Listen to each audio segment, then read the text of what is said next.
Alléluia. Alors ce matin, j'ai choisi comme titre de mon message Point de contact. Et j'ai choisi deux textes dont j'aimerais vous entretenir ce matin.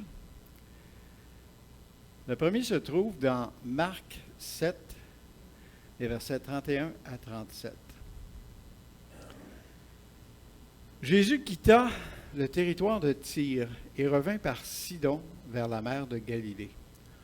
On lui amena un sourd qui avait de la difficulté à parler, et on le pria de lui imposer les mains.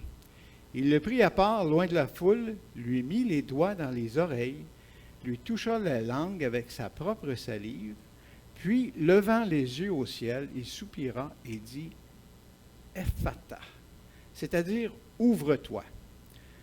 Aussitôt, ses oreilles s'ouvrirent, sa langue se délia, et il parla très bien. Jésus leur recommanda de n'en parler à personne, mais plus il leur recommandait, plus ils le publièrent.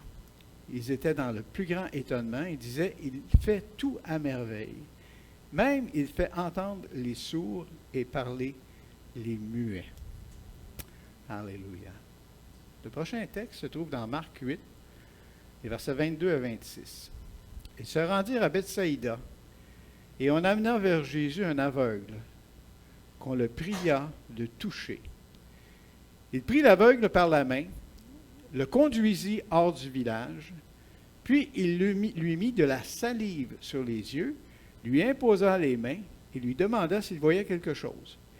Il regarda et dit, « J'aperçois les hommes, mais j'en vois comme des arbres et qui marchent. » Jésus lui mit de nouveau les mains sur les yeux, et quand l'aveugle regarda fixement, il fut guéri et vit tout distinctement.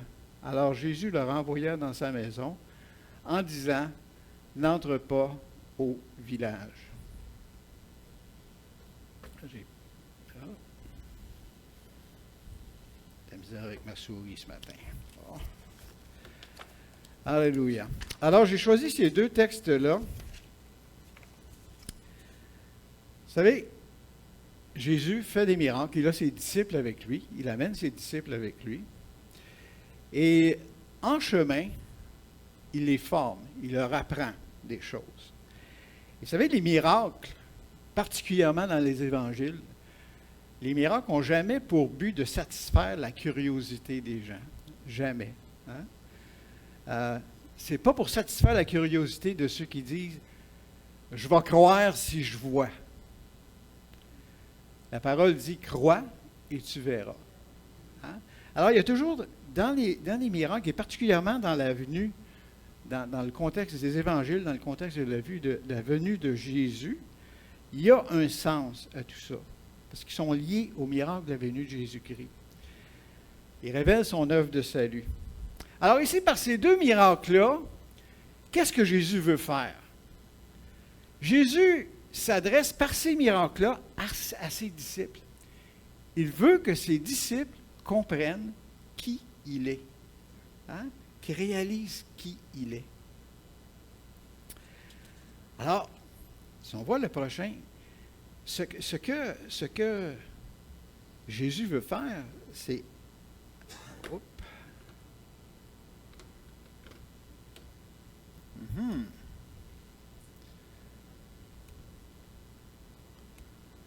Bon. La difficulté ce matin. Il ne veut pas. C'est figé. Je m'excuse. Je ne sais pas pourquoi, là.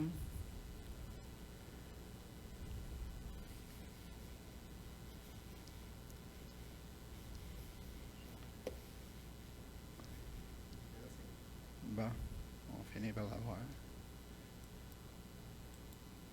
Ah, non. OK. Excuse-moi. Alors ici, Jésus veut vraiment que les disciples réalisent qui il est. Alors ça réfère à une prophétie qui avait été faite plusieurs centaines d'années auparavant par Ésaïe, que les disciples connaissaient sans doute. Une prophétie d'Ésaïe qu'on trouve dans Ésaïe 35, les versets 4 à 5, qui dit « Prenez courage, ne craignez point, voici votre Dieu. Il viendra lui-même et vous sauvera. Alors s'ouvriront les yeux des aveugles, s'ouvriront les oreilles des sourds. Alors, ces deux miracles-là s'adressent exactement à cette prophétie-là. Ouvrir les yeux des sourds, les yeux des aveugles et les oreilles des sourds. Permettre à un sourd de parler aussi. Alors, un peu plus tard, on va voir dans le texte, si on lit l'Évangile, on va voir dans le texte qu'alors qu'ils sont dans la région de Césarée de Philippe, Jésus va les questionner. Qu'est-ce que les gens disent de qui je suis? Puis vous, qu'est-ce que vous pensez? Qui suis-je, selon vous? Il y en a qui disent que c'est un prophète, il y en a qui disent que tu es Élie qui est revenu. Oui, oui, mais vous, qui dites-vous que je suis? Et là, Pierre répond pour les disciples, tu es le Christ, le Fils du Dieu vivant.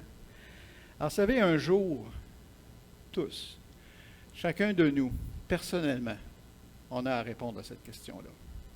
On est placé face à Jésus-Christ. On a à répondre personnellement à cette question-là. On ne répond pas avec la réponse des autres qu'on a entendue. Quand on donne notre réponse, ça doit venir de notre cœur. La découverte de Jésus-Christ, l'acceptation du salut, c'est personnel. C'est une révélation du Père dans nos vies. Et chacun de nous, on doit le faire personnellement.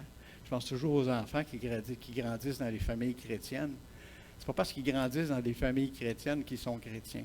Ils doivent eux aussi rencontrer le Seigneur. Ils doivent aussi prendre une décision.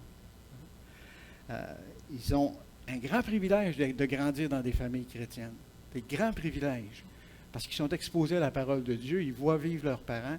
C'est un grand privilège. Mais quand même, ils doivent, un jour ou l'autre, se retrouver face à Jésus-Christ et prendre une décision. Est-ce que je reconnais que Jésus-Christ est mon sauveur? Alors, la découverte de Christ, la connaissance de Jésus-Christ, c'est quelque chose de personnel. Et c'est ça que Jésus veut accomplir avec les miracles qu'il fait. Mais ici, je veux essayer de faire ressortir dans ces deux textes-là. Vous savez, Jésus est notre modèle. Hein? Et je veux faire ressortir certains éléments dans ces deux textes-là pour nous, du côté pratique pour nous, comment on doit vivre. Alors, bon, je vais essayer de... J'ai vraiment de la difficulté avec ma souris ce matin. Bon. Je m'excuse. Bon. Premier parallèle. Un handicap sérieux. Il y en a un qui est aveugle. Il n'a jamais vu la face de ses parents. Il n'a jamais vu la face de ses amis.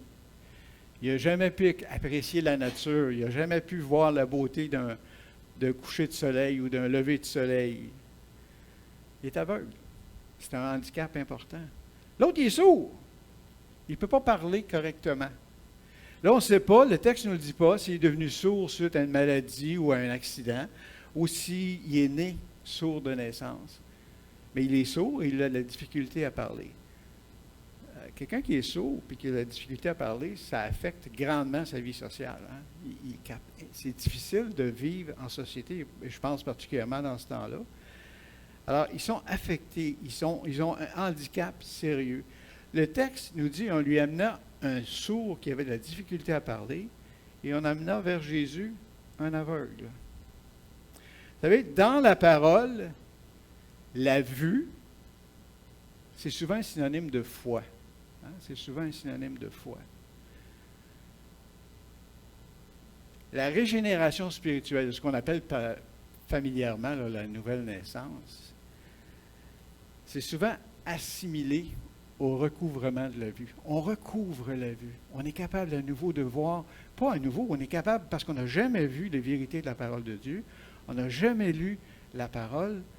Quand on passe par la nouvelle naissance, quand on passe par la régénération spirituelle, on retrouve la vue. Vous savez, dans Jean 9, Jésus a guéri un aveugle. Et puis, si vous vous souvenez de l'histoire, les pharisiens questionnent l'aveugle guéri, questionnent les parents de l'aveugle guéri. C'est vous sûr que c'est votre fils qui était aveugle? Oui, oui, c'est lui. Et comment ça fait qu'il est aveugle? Bien, questionnez-le, il est assez grand pour le savoir. Questionnez-le. Ils questionnent l'aveugle guéri. Ils disent, reconnais que c'est un pécheur, cet homme-là. Il dit, je ne sais pas si c'est un pécheur, mais ce que je sais, c'est que j'étais aveugle et maintenant je vois. Chacun d'entre nous qui est passé par la nouvelle naissance, on est capable de dire, même si quelqu'un dit, c'est pas vrai ce que tu vis, c'est pas exact. Chacun de nous peut dire, j'étais aveugle et maintenant je vois. Je ne connaissais pas la vérité, maintenant je la connais. Je ne comprenais pas la parole, maintenant je comprends la parole. Maintenant le Seigneur agit dans ma vie. Même si les gens ne croient pas. Hein? Je sais une chose, j'étais aveugle et maintenant je vois. La cécité, l'aveuglement spirituel, c'est présenté comme le règne de Satan dans la vie du monde. Hein? Dans 2 Corinthiens 4,4, ça dit « Les incrédules dont le Dieu de ce siècle a aveuglé l'intelligence. Hein? » Alors, ceux qui ne reçoivent pas le Seigneur, ceux qui ne connaissent pas le Seigneur, sont dépourvus, il leur manque une faculté vitale. Hein? Comme l'aveugle, ils sont incapables de voir les vérités spirituelles.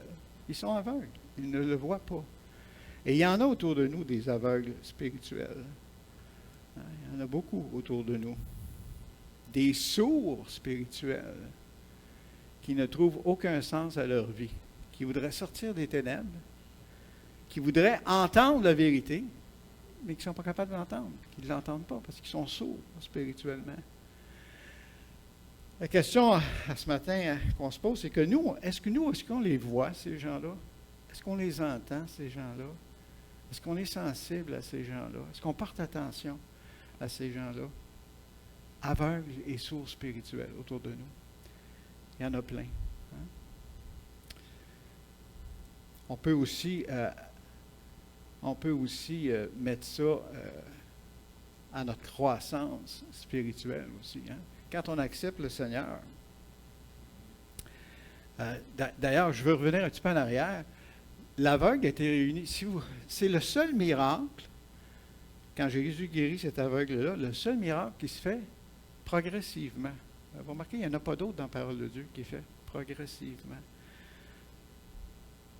Il lui impose les mains, touche ses yeux, met de la salive sur ses yeux, et l'aveugle voit de façon brouillée. C'est pas clair, c'est pas distinct. Il commence à voir, mais il voit de façon brouillée. Jésus lui touche une deuxième fois, et là, sa vue est claire.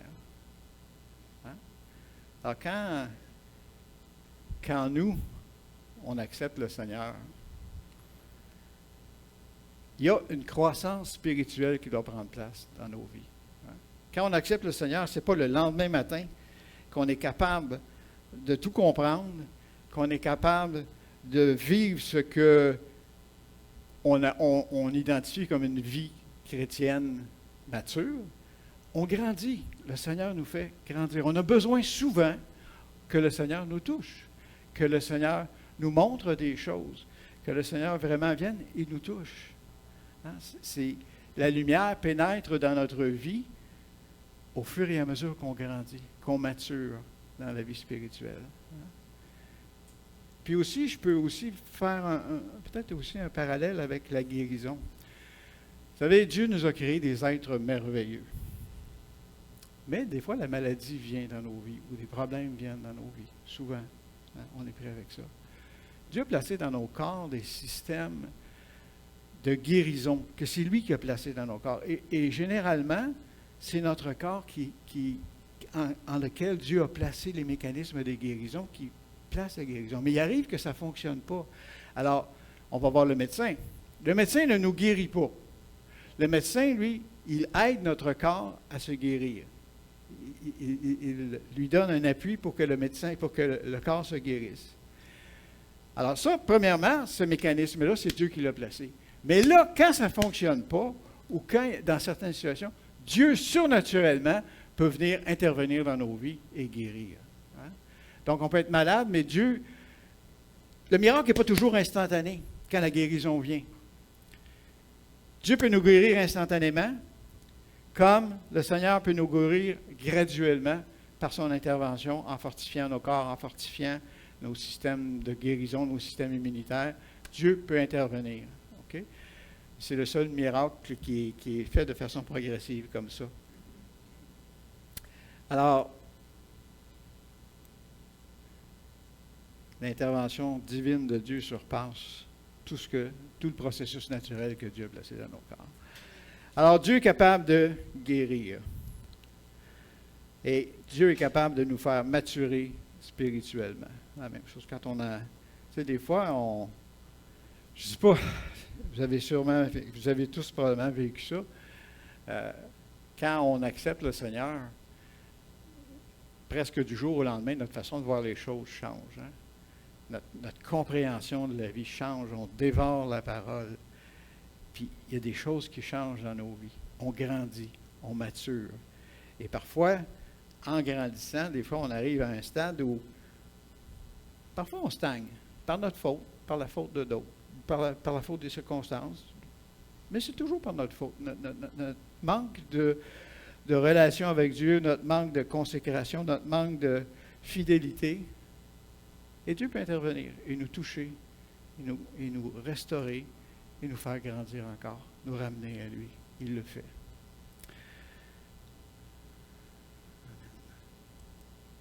Deuxième parallèle. C'est intéressant, ça. Dans les deux cas, ce qu'on a vu, et je lis les portions de versets qui le mentionnent, et on le pria de lui imposer les mains. Et dans l'autre passage qui parle de l'aveugle, qu'on le pria de toucher. Alors, dans les deux cas, dans le cas de l'aveugle et dans le cas du sourd, ce sont d'autres personnes qui les ont amenés à Jésus. Hein? Dans les deux cas, c'est la foi des amis de ces personnes-là qui se sont manifestés en premier. Dans les deux cas, ce sont ces amis-là qui ont dit « Jésus peut intervenir, Jésus peut guérir ». Et ils les ont présentés à Jésus pour que Jésus les touche, que Jésus intervienne. Qu'est-ce que ça nous démontre, ça? Est-ce que quelqu'un a une petite idée de ce que je veux, Pierre? Ça, c'est le titre de mon message. La prière d'intercession. Intercéder pour les gens. C'est important, la prière d'intercession. C'est une prière, la prière d'intercession. On s'oublie nous-mêmes et on prie pour d'autres. On a souvent tendance à prier pour nos situations, pour nos besoins. Mais là, on s'oublie et on prie pour d'autres. Hein? Ces gens-là pour qui on prie, Dieu les connaît. Le Seigneur les voit, il les connaît. Il sait où ils en sont dans leur vie. Il sait comment les toucher. Il sait comment leur parler. Il sait comment les attirer à lui. Il voit l'obscurité dans leur vie. C'est un Dieu de compassion. Il voit leur souffrance. Il souffre avec eux. Il veut les en soulager. Alors, ce que nous, on a à faire, c'est de les présenter à Jésus. Intercéder pour eux. Le verset suivant, un verset qui nous dit, il a été mentionné dans la réunion de prière ce matin, les bontés de l'Éternel ne sont pas épuisées, elles ne sont pas à leur terme, elles se renouvellent chaque matin. Dieu est bon. Le Seigneur a de la compassion pour nous. Le Seigneur veut toucher ceux qui souffrent. Hein? Vous savez comment il va les toucher? À travers nous. À travers nous. Nous sommes les mains et les pieds de Jésus pour toucher les gens. Il veut nous utiliser, nous, pour leur apporter l'espoir. Il faut être sensible. Il faut être sensible aux besoins des gens, aux besoins spirituels des gens. Les gens qui sont... Vous savez, les gens, les besoins physiques et les besoins spirituels. Dans cette situation-là, ici, Jésus s'est adressé aux besoins physiques, mais aussi aux besoins spirituels. Alors nous aussi, on a besoin d'être sensibles aux besoins physiques des gens, mais aussi utiliser ça pour les amener à connaître le Seigneur. Hein? On œuvre avec les gens, pas seulement en fonction des besoins physiques et temporels, mais en fonction de leurs besoins spirituels, parce que les conséquences de leurs besoins spirituels sont éternelles. Hein?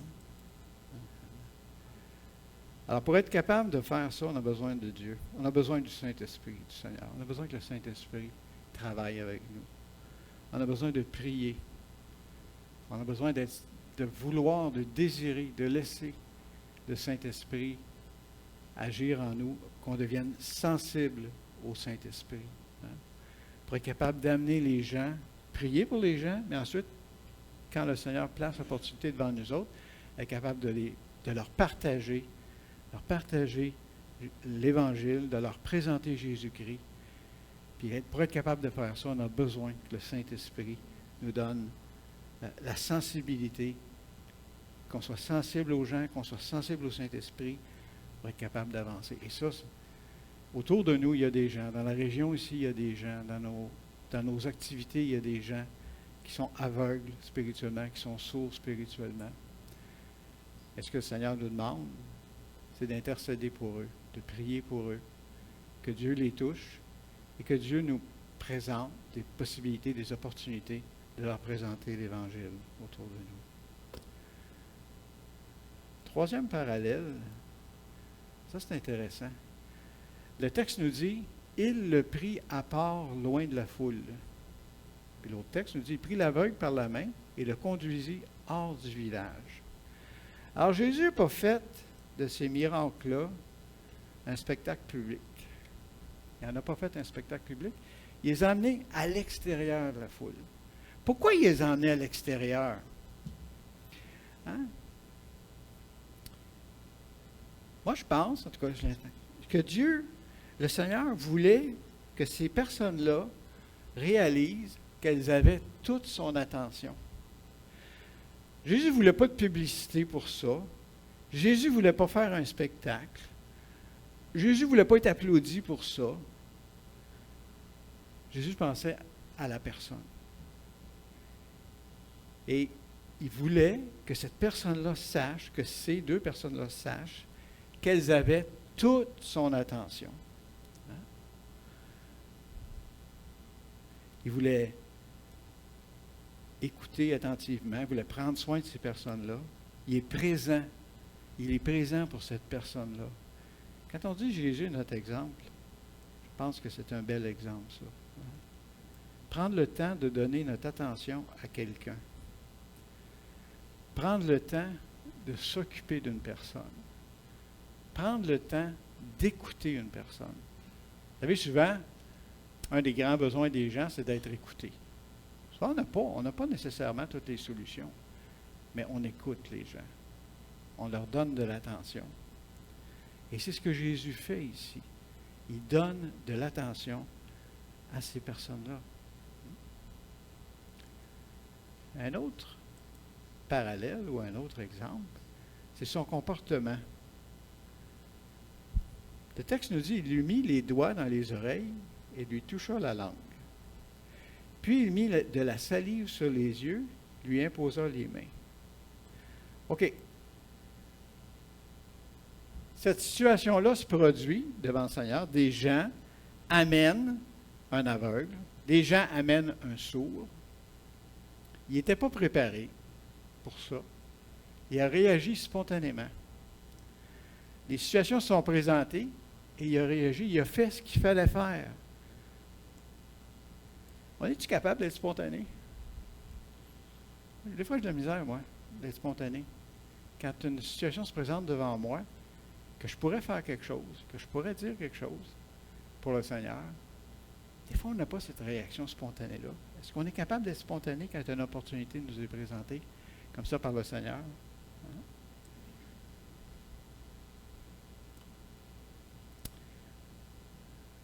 Là, le Seigneur veut que ces personnes-là sachent qu'il est présent là pour elles. Pas distrait, pas occupé par 3-4 affaires. Il est là, il les a pris à part et il s'occupe de ces personnes-là. C'est une bonne chose que nous aussi, quand on a à intervenir auprès d'une personne ou qu'on veut encourager une personne, qu'on veut aider une personne, que cette personne-là sache qu'elle a toute notre attention, qu'on s'occupe d'elle. Hein? qui voit en nous l'amour de Jésus avant même de connaître le Seigneur, qui voit en nous l'attention, l'amour du Seigneur, sa présence. Parce qu'on transporte la présence de Jésus avec nous. Hein? Jésus sait qui il est.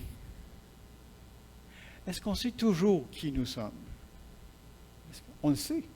Est-ce qu'on le réalise toujours qui nous sommes? Hein? On est les fils et les filles du roi. Et on transporte la présence de Dieu avec nous autres. On transporte la présence du Seigneur avec nous autres. Alors, on est ses représentants, on est ses ambassadeurs. Alors qu'on soit capable d'être comme le Seigneur,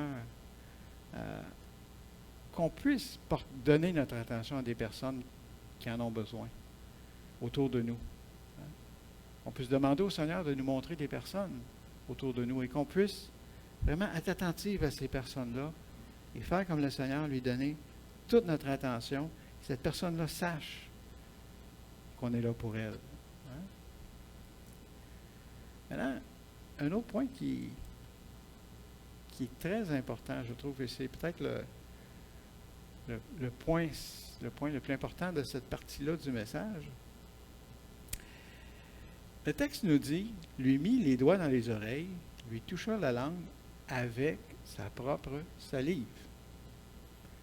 Puis dans l'autre texte, il nous dit, puis lui mit de la salive sur les yeux, lui imposa les mains. OK. Alors, il y a une question de communication ici. Premièrement, dans le cas de l'homme sourd, Jésus communique avec l'homme avant de le guérir. Mais il ne parle pas, il est sourd. Il met ses doigts dans ses oreilles, touche la langue. Par là, Jésus lui dit, je comprends ta situation, je sais ce que tu vis. Je sais quel est ton problème. Je comprends ton problème. Hein?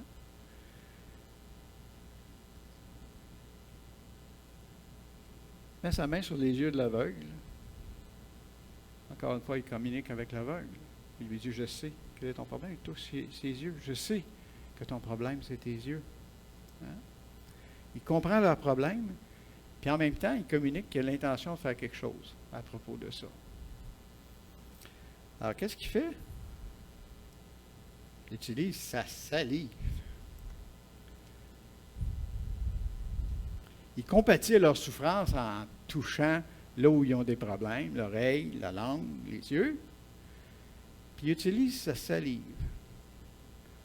J'ai envie de vous demander pourquoi vous pensez qu'il utilise sa salive. J'aimerais savoir une couple de réponses si ça vous tente. De me dire qu'est-ce que vous pensez de ça. C'est dur, hein? OK. Alors, à l'époque, on dit que il y avait une croyance populaire qui donnait un pouvoir guérissant à la salive. Là, quand Jésus utilise la salive, il n'est pas en train de dire c'est vrai que la salive a un pouvoir guérissant. Pas ça du tout qu'il dit. Connaissez-vous ça, des remèdes de grand-mère? Oui, hein? Il y en a qui sont bons. Puis il y en a qui c'est juste des légendes urbaines. Hein? J'ai envie de vous parler de ma belle-mère. Elle est décédée aujourd'hui, hein? Mais je me souviens, mon épouse Jeannine me disait que quand elle était jeune, elle était convaincue que pour guérir un mal d'oreille, tu mets de l'urine sur une ouate, puis tu mets la ouate dans l'oreille. Ça n'a aucun pouvoir curatif, aucun pouvoir guérissant, ça. Mais elle était convaincue de ça. Par contre, d'autres grands-mères avaient de meilleures recettes, peut-être qui marchaient mieux. Mais là, ici, la salive, on dit qu'il y avait une croyance populaire que ça avait un pouvoir de guérir. Alors, qu'est-ce que Jésus fait? Qu'est-ce que Jésus fait ici? Il utilise la salive. Il ne donne pas un pouvoir superstitieux à la salive, mais il utilise des choses dans la vie courante des gens. Il utilise un point de contact avec les gens. Les gens, bon, il y avait la croyance que la salive pouvait faire quelque chose, il utilise un point de contact. Nous, quand on parle aux gens, ou quand on s'adresse aux gens, on a besoin de trouver un point de contact avec les gens. Hein? Il nous faut découvrir un point de contact, pour qu'on fasse un lien avec eux autres. Par nos paroles, par nos gestes, par la culture peut-être de ces gens-là. Jésus a compris, Jésus a une communication avec eux autres. Il a touché à l'organe malade, les oreilles, la langue, les yeux, puis il utilise sa salive. Hein? Et moi, ce que ça me dit, c'est que quand on s'adresse aux gens, on doit être capable de trouver un point de contact, quelque chose qu'ils comprennent, capable de s'adresser à eux d'une manière qu'ils comprennent ce qu'on veut faire, ce qu'on dit. Il faut faire attention, nous, en tant que chrétiens, au jargon chrétien. On ne s'en rend même pas compte que des fois, on a un jargon quand on parle aux gens. Le jargon, nouvelle naissance, agapé, la scène, la communion fraternelle. Toutes des choses qui sont très courantes pour nous autres, mais que les gens de l'extérieur ne comprennent absolument rien. Donc, ce n'est pas des choses. Je pense au propriétaire de l'édifice ici. Quand on parle de nos réunions, il ne comprend pas le mot réunion qu'on fait ici. Il comprend messe. Pour lui c'est une messe qu'on fait ici. Bien, on peut partir de choses comme ça, de compréhension comme ça, pour être capable d'établir un contact avec les gens, pour être compris par ces gens-là. Hein? Parce qu'ils n'ont pas le même langage que nous. Puis on peut regarder ça d'un autre angle aussi. La salive de Jésus. Y a-t-il quelque chose de plus intime, de plus personnel que de la salive? Hein? C'est assez personnel. Alors, on peut aussi le regarder sous l'angle que Jésus donne quelque chose de personnel, quelque chose d'intime pour les gens, pour le bien-être spirituel, pour le bien-être physique de la personne. Alors, prendre soin d'une personne, établir un contact avec une personne, ça pourrait demander des efforts de notre part. Ça pourrait demander des choses personnelles de notre part. Ça peut demander une partie de nous-mêmes. Ça peut demander de notre temps. Ça peut demander de nos efforts. Ça peut demander même de nos ressources. Ça peut demander du temps. Hein? Ça veut dire ça qu'on met l'épaule à la roue, qu'on s'implique avec quelqu'un. Et c'est en s'impliquant avec quelqu'un, on gagne leur respect, on gagne leur écoute. On est capable de leur partager l'Évangile. Hein? Alors, qu'on soit capable, qu'on soit attentif à essayer de trouver un point de contact avec les gens pour être capable de travailler avec eux et s'investir personnellement auprès d'une personne qu'on aura commencé à écouter, à prendre soin de cette personne-là, donner de l'attention à la personne. Hein? Ce point de contact-là va nous amener à être capable de partager l'Évangile, de partager qui est Dieu, de présenter Jésus-Christ ressuscité des morts, hein? Vivant aujourd'hui, notre Sauveur. C'est intéressant de voir comment Jésus agissait dans ces façons-là. Hein? Un point de contact. Donc, les 5 points que j'ai développés ce matin, c'est que autour de nous, il y a plein de gens qui ont des handicaps spirituels, qui ont besoin d'une touche du Seigneur. Aveugles spirituellement, sourds spirituellement. Ils sont là autour de nous. On a besoin d'être sensibles à leur présence. Hein? Prier pour les gens, apporter les gens à Jésus comme les gens avaient fait pour apporter ces personnes-là à Jésus. Mettre notre foi en action, intercéder pour ces gens-là, leur présenter Jésus quand la porte s'ouvre pour le faire. Donner du temps, de l'attention. Jésus prenait la personne, l'amenait à part, donnait du temps, donnait de l'attention. Donner du temps et de l'attention, prendre soin, s'occuper des gens, d'une personne. Le Seigneur place une personne à nos côtés ou devant nous, qu'on soit capable de s'occuper de cette personne-là. Être capable d'être spontané pour répondre aux besoins quand une opportunité se présente. Puis ça, c'est d'être conscient qui on est aussi. Fils et filles du roi. On transporte la présence de Jésus-Christ avec nous. En toute situation, partout où nous sommes. La parole dit que nous sommes une odeur de vie ou une odeur de mort pour certains autres. On veut être une odeur de vie pour les gens. Hein? Puis on cherche un point de contact pour être compris et présenter Jésus. Hein? C'est des parallèles que je voulais faire ce matin. Et on a une merveilleuse promesse. Je trouve ça. Dans 1 Corinthiens 15, 58, ça nous dit « Ainsi, mes frères bien-aimés, mes sœurs bien-aimées, soyez fermes, inébranlables, travaillant de mieux en mieux à l'œuvre du Seigneur, sachant que votre travail ne sera pas vain dans le Seigneur. » Si on se met au service du Seigneur, si on se met disponible pour le Seigneur, c'est pas vain. Même si on ne voit pas des résultats immédiatement, c'est pas vain. Hein? On a besoin de ne pas être seulement des croyants sauvés. On a besoin d'être des croyants sauvés et consacrés, prêts à se laisser utiliser par le Seigneur, prêts à laisser Dieu nous présenter des situations et laisser nous utiliser dans ces situations-là. Faire confiance à Dieu, se laisser transformer par sa parole, par son Saint-Esprit. On a besoin d'être persévérant. Le Seigneur nous veut avec un cœur droit devant lui. Vous savez, la parole dit que Dieu a enlevé le cœur de pierre. Il enlève le cœur de pierre en nous, il nous donne un cœur de chair. De laisser utiliser notre cœur, de laisser nous transformer, nous rendre sensibles aux opportunités, aux gens qui se présentent autour de nous. Hein. Qu'on puisse être disponible pour donner de l'attention, de l'écoute aux gens autour de nous. Soyons conscients qu'on transporte sa présence.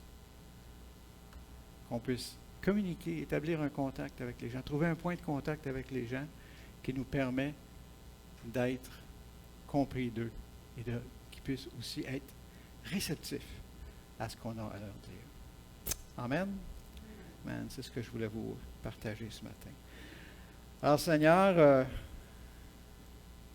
tu nous vois chacun de nous avec nos capacités, avec nos talents, avec les opportunités, les gens qu'il y a autour de nous, Seigneur. Merci pour l'exemple que tu nous donnes dans ta parole, Seigneur, et qu'on puisse repartir ce matin avec quelque chose que tu as placé dans notre cœur vis-à-vis une ou des personnes autour de nous, Seigneur. Seigneur, je sais que tu nous as placés ici à Varennes pour être une lumière, pour être des témoins. Tu nous as placés, Seigneur, dans les familles où nous sommes, dans les régions où nous sommes, pour être des témoins, Seigneur. Et Seigneur, on veut prendre exemple sur toi, te laisser nous diriger, afin que des gens viennent à ta connaissance, que des gens soient sauvés, Seigneur Dieu. Alors merci, Éternel, de ce que tu agis avec nous, de ce que tu travailles avec nous, qu'on n'a pas besoin de travailler par nos propres forces. On a à se mettre à ta disposition, à être sensible à ta direction. Et toi, Seigneur, tu agis. Alors, c'est ma prière pour chacun de nous ce matin, Seigneur Dieu, qu'on puisse repartir d'ici avec quelque chose que tu as placé dans notre cœur avec ta parole. Alors, c'est en Jésus qu'on te prie. Amen. Amen. Alors, que Dieu vous bénisse. Passez une bonne semaine.